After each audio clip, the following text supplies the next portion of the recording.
Hello students, welcome back to your favourite channel study with Jenny. आज मैं third chapter का second part बनाने जा रही हूँ। इससे पहले उसकी फर्स्ट वीडियो बना चुकी हूँ। आप मेरे चैनल स्टडी विद जेनी पर जाकर वो देख सकते हैं, और जो डिस्क्रिप्शन बॉक्स है उसमें भी लिंक गिवन है, वहाँ जाकर भी देख सकते हैं। तो फर्स्ट वीडियो में क्या है, हम सोशल डिफरेंसेस कर रहे थे, उसके 3.3 सब टॉपिक्स को देख चुके हैं। आज वीडियो में हम 3.4 जो सब टॉपिक्स हैं वो देखेंगे। आगे पढ़ने से पहले आप लोगों से एक रिक्वेस्ट है, I request you please share of my videos of your classmates and subscribe my channel, क्योंकि आप लोगों का मुझे बिग फेवर चाहिए, और आप लोग मेरी वीडियोज़ को शेयर करेंगे तभी जाकर जो मेरी मेहनत है वो सक्सेसफुल होगी।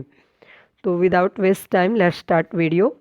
Beyond beyond the four varnas integration. तो हम इस पैराग्राफ में देखेंगे कि जो फोर वर्नाज थे उसके परे भी कुछ इस प्रकार का एकीकरण था। तो populations who social practice were not influence by Brahmanical ideas. तो जो सब कॉन्टिनेंट के अंदर कुछ ऐसी भी वर्नाज या जातियां थी जिनका क्या है, जो ब्राह्मणिकल आइडियाज थे या जो ब्राह्मणिकल प्रैक्टिसेस थे उनका कोई इन्फ्लुएंस नहीं पड़ा। वो जो संस्कृत टैक्स थे उसके अकॉर्डिंग जो ये पीपल्स थे उनको क्या है, ओड कहा जाता था, अनसिविलाइज्ड कहा जाता था, कि और यहाँ तक कि इवन एनिमल लाइक भी कहा जाता, तो उनको पशुओं के समान माना जाता था। ब्राह्मणिकल टेक्स्ट के अकॉर्डिंग जिन लोगों को संस्कृत नहीं आती थी या उनकी जो प्रैक्टिस जो उनके रूल्स थे उसके अकॉर्डिंग वो फिट नहीं बैठते थे, उनको ओड, अनसिविलाइज्ड और इवन एनिमल लाइक से इंक्लूड करके देखते थे। तो इनमें क्या है, कुछ वर्नाज इंक्लूड थे। तो यहाँ पर एग्जाम्पल दिया गया है, फॉरेस्ट डिवेलर्स। जो लोग जंगल में रहते थे उनको फॉरेस्ट डिवेलर्स कहा जाता था, और उनका काम क्या होता था, हंटिंग करना, गैदरिंग करना। यही क्या है, उनकी जो लाइफ थी, उनकी जो सब्सटेंस थी, जीविका का आधार था। तो इस प्रकार की जो कैटेगरी में जो लोग आते थे उनको निषाद कहा जाता था, निषाद जाति के अंदर कैटेगराइज किया जाता था। उसका एग्जाम्पल हम पहले भी देख सकते हैं कि जो एकलव्य था वो एक निषादी था।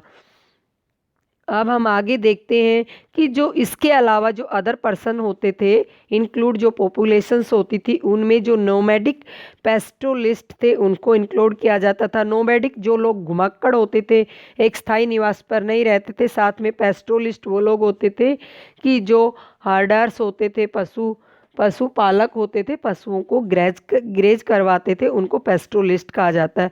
तो ये लोग भी क्या, अकॉर्डिंगली जो ब्राह्मण टैक्स थे या वर्णाज थे उसके अकॉर्डिंग फिट नहीं बैठते थे, तो इनको भी जातिज के अंदर इंक्लूड किया जाता था।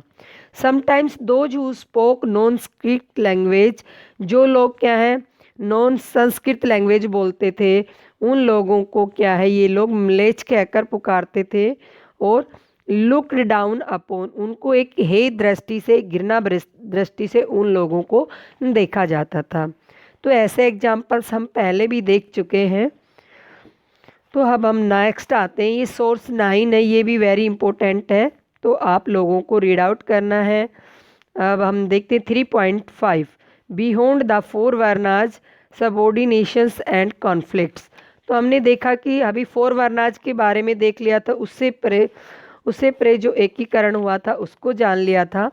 अब हम 3.5 में देखेंगे जो फोर वर्नाज थे वो किस प्रकार से सबॉर्डिनेट्स थे या उनके अंदर से जो कॉन्फ्लिक्ट्स होते रहते थे। तो Brahman consider some people as being outside the system. तो इसके अंदर जो ब्राह्मण लोग थे उन लोगों को इंक्लूड करते थे जो ब्राह्मणिकल टेक्स्ट के आउटसाइड, सिस्टम के आउटसाइड आते थे। तो उन लोगों को क्या कहा जाता था, जो ब्राह्मणिकल टेक्स्ट के अकॉर्डिंग जो फिट नहीं बैठते थे, जो उनके सिस्टम से आउटसाइड माने जाते थे, उनको अनटचेबल कहा जाता था।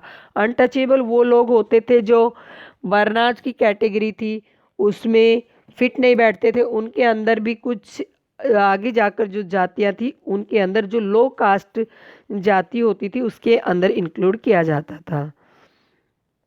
इनको क्या, specially those connected with the performance of rituals were scared and by extensions pure. जो ये ब्राह्मण लोग थे, ये इनका काम क्या होता था, रिचुअल्स को कराना, और ये अपने आप को बहुत ही प्योर मानते थे, बहुत ही पवित्र मानते थे। और अदर जो लोग होते थे, अनटचेबल लोग होते थे, उनको ये अछूत मानते थे। यहाँ तक कि क्या है, उनके हाथों से वो भोजन भी स्वीकार नहीं करते थे। These including hard handling crops and dead animals, those who performed such as tasks designated as chandals were placed at the very bottom of the hierarchy. तो जो सबसे ज़्यादा पोलिटिंग माना जाता था, जिन लोगों को अनटचेबल कहा जाता था, उनमें से एक जाति होती थी चंडाल्स। उन जो क्या है, जाति की जो हैरार्की होती थी, उसके सबसे लो बॉटम में इस प्रकार के चंडाल लोगों को रखा जाता था। चंड तो यहाँ पर क्वेश्चन अराइज होता है कि हु वाज चंडाल, चंडाल्स कौन थे। तो जो लोग क्या है, डेड एनिमल्स होते थे, और जो लोगों की डेड बॉडी होती थी, उनको कॉप्स करने का काम करते थे, उनको दफनाने का या जलाने का काम करते थे, उनको चंडाल्स कहा जाता है। अब उन लोगों को क्या है, पोलिटिंग कहा जाता था, बहुत ही दूषित लोग समझा जाता था, इस अपवित्र लोग माना जाता था, अकॉर्डिंग टू सोशल ऑर्डर के अकॉर्डिंग। अब यहाँ पर हमारे एक क्वेश्चन अराइज होता है कि अनटचेबल से रिलेटेड जो क्वेश्चन आएगा तो पूछा जाएगा कि मनुस्मृति के अकॉर्डिंग इन चंडाल्स की क्या ड्यूटीज होती थी। तो यहाँ पर मनुस्मृति के अकॉर्डिंग चंडाल्स की कुछ ड्यूटीज की लिस्ट दी गई है। यहाँ पर 6 ड्यूटीज उनकी यहाँ पर बताई गई है। तो सबसे पहले की जो ये चंडाल्स लोग थे, ये क्या है, लिव आउटसाइड द विलेज, तो विलेज से बाहर रहेंगे। सेकेंडली, यूज डिस्कार्ड यूटेंसिल, जो लोग क्या है, लोगों के द्वारा यूज करे हुए जो बर्तन जो फेंक दिए गए हैं, यूटेंसिल्स, उनका यूज करेंगे। साथ में क्या वियरिंग क्या करेंगे, कौन से क्लोथ्स वेयर करेंगे ये लोग, जो जिस पीपल की डेथ हुई है उसके जो क्लॉथ होंगे उनको वियरिंग करेंगे। साथ में ऑर्नामेंट्स कौन से डालेंगे, ये आयरन ऑर्नामेंट्स पहनेंगे। और यहाँ तक कि they could not walk about in village and cities at night, और ये क्या है, रात के टाइम सिटीज में, विलेज के बाहर ही, मतलब सिटीज के अंदर या उसके बाहर वॉक नहीं कर सकते। They had to dispose of the bodies of those who had no relatives and serve as executions, तो जो लोग क्या हैं, जिनके कोई रिलेटिव्स नहीं है, जिनकी जो डेड बॉडी होती है, उनको दफनाने का काम किसका होगा, एग्जीक्यूशनर्स का काम होगा। एग्जीक्यूशनर्स वो लोग होते हैं जो डेड बॉडी को दफन करने का काम करते हैं, डेड एनिमल्स हैं उनको जलाने या दफनाने का काम करते हैं, उनको एग्जीक्यूशनर्स कहा जाता है। अब much later the Chinese Buddhist monk Fahien, तो ये बुद्धिस्ट मंक है जो फाइयान है, ये किसके टाइम पीरियड में आया था, तो हमने देखा था जो गुप्ता डायनेस्टी का चंद्रगुप्त सेकंड या चंद्रगुप्त द्वितीय के नाम से जाना जाता है, उनके टाइम पीरियड में ये इंडिया में आया था। कौन सी सेंचुरी में, 5th सेंचुरी CE, मतलब AD, ईस्वी पूर्व में यह आया था। इसने क्या है, चंडाल्स के बारे में क्या रोट करा है, क्या लिखा है, तो वो लिखता है कि wrote that untouchables had to sound a clapper in the street so that people could avoid seeing them. तो उसने लिखा कि जो अनटचेबल्स लोग थे, अगर वो स्ट्रीट में आते थे, गांव में प्रवेश करते थे, उससे पहले उनको क्लैपर्स, मतलब तालियां बजानी होती थी कि लोग हैं उनसे अवॉइड कर सके, उनसे बच सके। साथ ही साथ में यहाँ तक कि उनको टच तो नहीं कर सकते थे, लेकिन कितना बड़ी फैसिलिटी थी कि उनको सींग भी नहीं कर सकते थे, उनको देख भी नहीं सकते थे। ये किसने बताया है, जो चाइनीस्ट बुद्धिस्ट मंक हुए हैं, जिनका नाम फाइयान था, जो गुप्ता डायनेस्टी के अंदर चंद्रगुप्त सेकंड के टाइम पीरियड में इंडिया के अंदर आए थे, 5th सेंचुरी CE के अंदर। एक अनादर जो चाइनीज पिलग्रिम्स थी उसकी बात करते हैं। पिलग्रिम्स मीन्स तीर्थयात्री, वो थे हुन स्यांग। ये किसके टाइम पीरियड में आए थे, जैसे कि हुन स्यांग तो हैसे हर्षवर्धना के टाइम पीरियड में आए थे और 7th सेंचुरी के अंदर आए थे। अब ये क्या कहते हैं इन चंडाल्स के बारे में, ये कहते हैं ऑब्जर्व दैट एग्जीक्यूशनर्स एंड स्केवेंजर्स, तो एग्जीक्यूशनर्स तो मैंने बता दिया था, जिन लोगों का क्या है, जो डेड एनिमल्स होते हैं, डेड बॉडीज होती हैं, उनको कॉप्स करना, उनको जलाना या दफनाने का जो कार्य करते हैं एग्जीक्यूशनर्स होते हैं। स्केवेंजर्स जो मेतर लोग हैं या वो सफाई करने वाले जो लोग हैं, उनको स्केवेंजर्स कहा जाता है। तो उनको फोर्स्ड किया जाता था कि वो कहाँ पर रहे, to live outside the city, वो सिटी के बाहर ही रहें।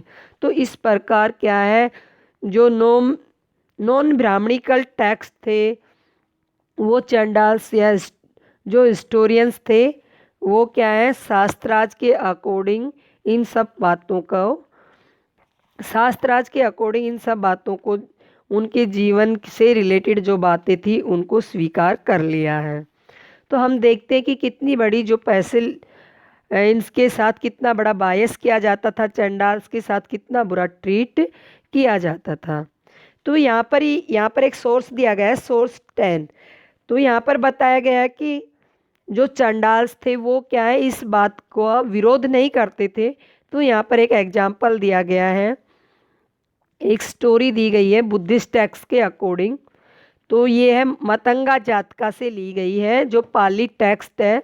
और इसके अंदर बोधिसत्वा वो लोग होते थे कि जो बुद्धा इन प्रीवियस बर्थ, मतलब पूर्व जन्म में वो बुद्ध के फॉलोअर्स थे या बुद्ध से रिलेटेड थे।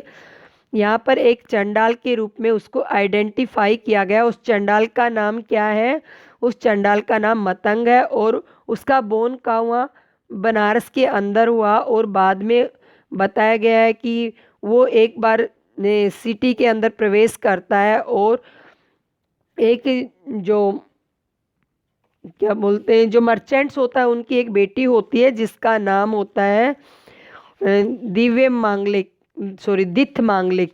वो देखकर क्या है, उसको चिल्लाती है। उसके बाद जो उसके प्रोटेक्टर होते हैं, जो उसकी रक्षा करने वाले या उसके फादर के यहाँ सर्वेंट्स होते हैं, वो उसको प्रताड़ित करते हैं। उसके बाद क्या है, वो उसके विरोध में वहीं उसके मर्चेंट के घर के सामने लेट जाता है। 7 डेज आफ्टर वो मर्चेंट अपनी बेटी को मतंग के हाथों में सौंप देता है। उसके बाद वो घर चले जाते हैं। उसके बाद मतंग कहता है कि मैं इस प्रकार की लाइफ नहीं जीना चाहता, मैं अटेंटिंग स्पिरिचुअल मीन्स अलौकिक शक्तियाँ प्राप्त कर लेना, मतलब वो अपने शरीर को त्याग देता है और अलौकिक शक्तियाँ प्राप्त कर लेता है। उसके बाद वो दोबारा जन्म लेता है, रिबर्थ होता है उसका। उसके बाद वो दिथ मांगलिक से मैरिज करता है और उनका एक बेटा होता है और उनके बेटे का नाम मांडव्य होता है। तो इस प्रकार की ये बहुत ही इंटरेस्टिंग स्टोरी है, तो ये आपको खुद ही रीड आउट करनी है।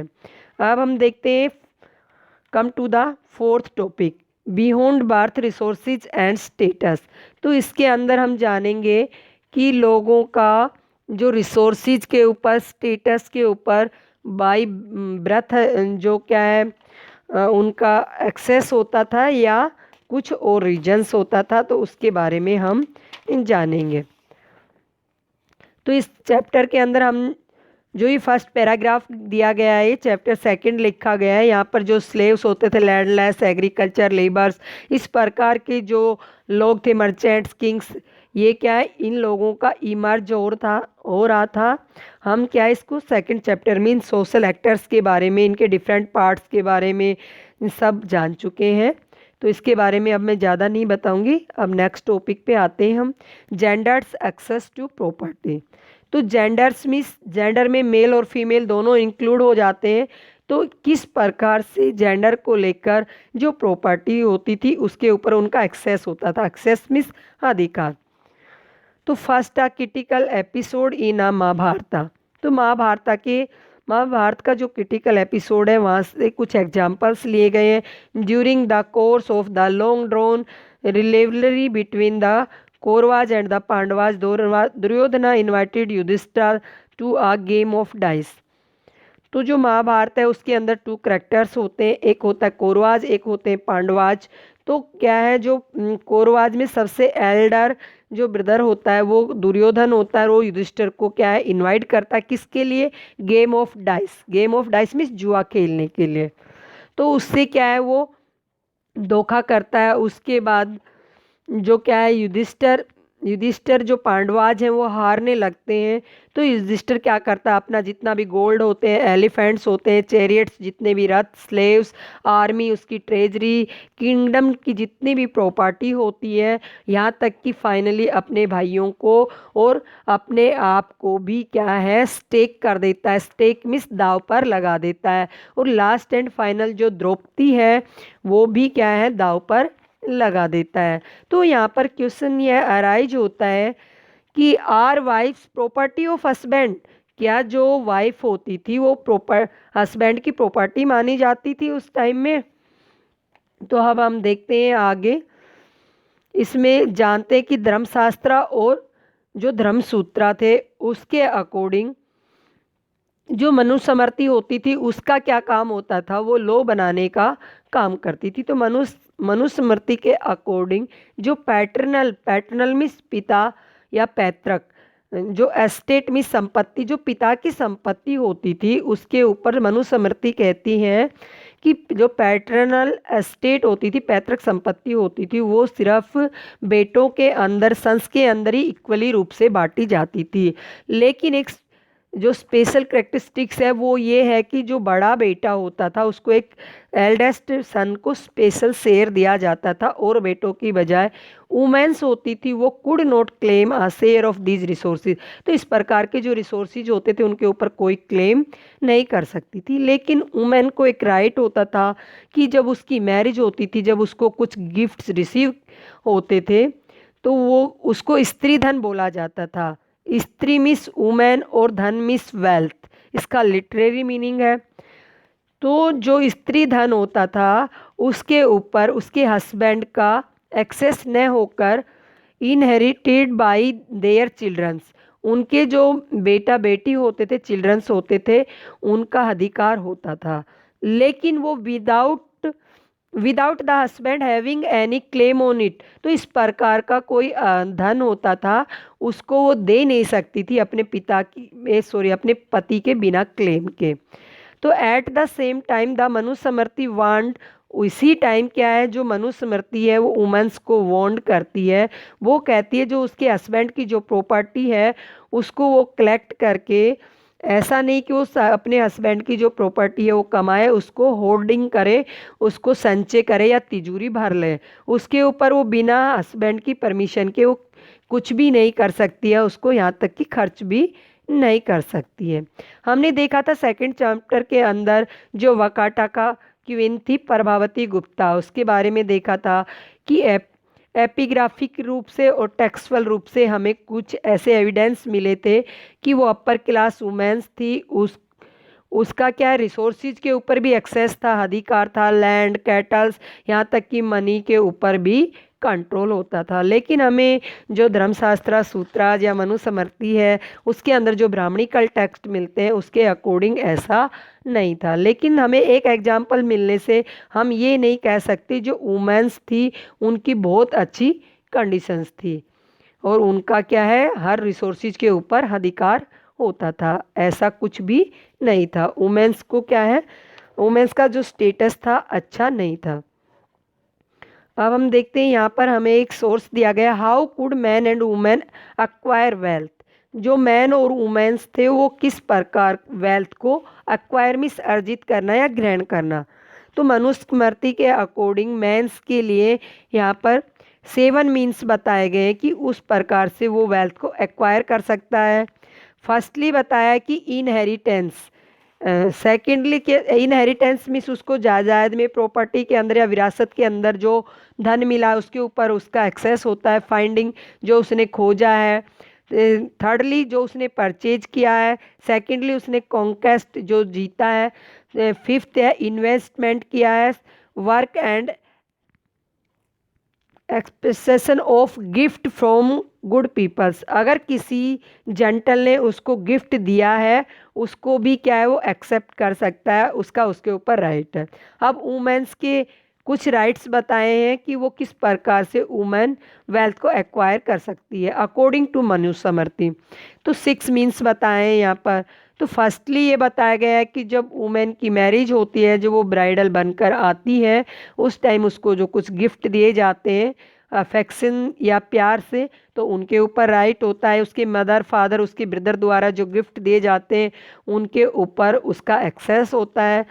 यहाँ तक कि उसको कुछ ऐसे उसका हस्बैंड क्या है अफेक्सिनेट होकर किसी चीज़ वो प्रेम पूर्वक उसको क्या है जो भेंट देता है उसके ऊपर भी वो अपना अधिकार जताती है। अब 4.2 वर्नाज एंड एक्सेस टू प्रॉपर्टी हमने जेंडर के अकॉर्डिंग देख लिया था। 4.1 के अंदर की जो मैन वूमेन थी वो किस प्रकार से उनका प्रॉपर्टी के ऊपर एक्सेस होता था। अब हम वर्नाज के अकॉर्डिंग इसका एक्सेस देखेंगे। अब हम देखते हैं कि जो ब्राह्मणिकल टैक्स है उनमें कई प्रकार की क्रिएशंस दिए गए हैं इस चीज़ को रेगुलेट करने के लिए कि जो वर्नाज के अकॉर्डिंग जो वेल्थ थी उसके ऊपर किस प्रकार से उनका एक्सेस होता था। तो as we saw earlier the only occupation prescribed for Shudras we servitude while a variety of occupations was listed for man of the first 3 varnas. तो हमने देखा था कि जो मेन वर्णाज 4 होते हैं ब्राह्मण क्षत्रियाज वैश्याज एंड शूद्राज, तो इन तीनों वर्णों की जो सेवा करने का सर्विट्यूड करने का काम किसका होता था, शूद्राज का होता था। The wealthiest man would have been the Brahmins and the Kshatriyas. तो उस टाइम पीरियड में क्या है जो सबसे ज़्यादा वेल्थिएस्ट जो मैन हुआ करते थे वो या तो ब्राह्मण माने जाते थे या क्षत्रियाज माने जाते थे अकॉर्डिंग टू ब्राह्मणिकल टेक्स्ट। लेकिन कुछ social related is evidence from descriptions of priest and kings in other textual traditions. King are almost in every depicted as wealthy. Priests are also generally shown to be rich, though that the occasional depictions of the poor brahmans. तो लेकिन जो according to Brahminical tax के according हमें क्या है जो पुरोहित पृष्ठ लोग होते थे क्षत्रियाज ब्राह्मण लोग होते थे वो मोस्टली क्या है रिचेस्ट पर्सन के रूप में दर्शाए गए हैं। लेकिन हमें कहीं कहीं ऐसे एविडेंस भी मिले हैं कि हमें ब्राह्मणाज को पुअर भी बताया गया है। तो ये तो हमने देखा कि जो ब्राह्मणिकल व्यू था धर्मशास्त्राज एंड धर्मसूत्राज के अनुसार किस प्रकार से वर्णाज ऑर्डर को क्रिटिसाइज किया गया था उसको देखा। लेकिन हम यहाँ पर जो बुद्धिज्म जो टैक्स है उसके अकॉर्डिंग देखते हैं।